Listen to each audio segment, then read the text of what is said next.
علق عمار حمدي لاعب الأهلي السابق والزد الحالي عن خسارة فريقه السابق لقب السوبر الأفريقي أمام الزمالك، مؤكدا: كنت أشعر أن هناك ثقة زائدة من لاعبي الأهلي في مباراة السوبر الأفريقي، والأهلي لو خسر يتم التطرق للتفاصيل التي تسببت في ذلك واستعراض كل السلبيات التي حدثت.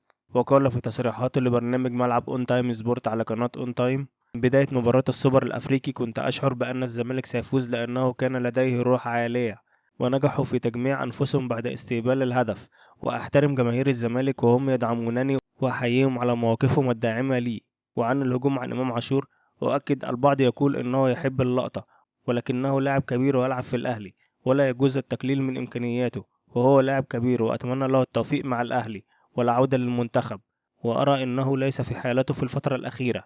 وفي المباراة لم يكن إمام بمفرده السيء في اللقاء، ولكن البعض يركز معه بسبب انتقاله من الزمالك إلى الأهلي.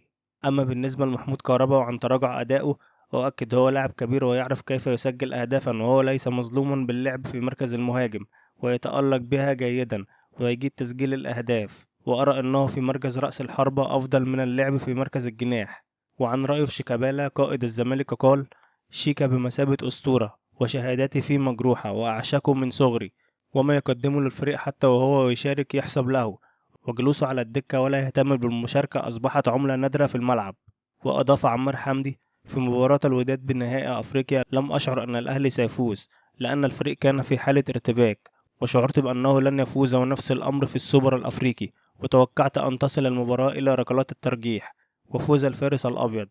وتابع عمار حمدي وقال: أرى أفشة أنه يستحق الحصول على فرصة أكبر، وأرى أن أفشة يجيد اللعب جيدا في مركز رقم 10. وعن المقارنة بين هدف أفشة في نهائي القرن 2020 وبين هدف ناصر منسي في نهائي السوبر 2024: قال عمار حمدي: هدف أفشة بالطبع لا يقارن وهو في حتة تانية، وكان الماتش له طعم وكان من أحسن الماتشات للأهلي والزمالك. وأرى أن توقيت هدف أفشة الأهلي لم يكن أفضل شيء، وهناك كلام عن رحيل لاعبين وأرى أنه الأغلى في تاريخ الأهلي.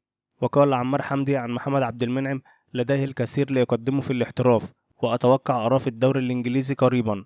واختتم عمار حمدي وقال: في الزمالك يعجبني أداء زيزو وجميعهم لاعبون مميزون، وكذلك عبد الله السعيد.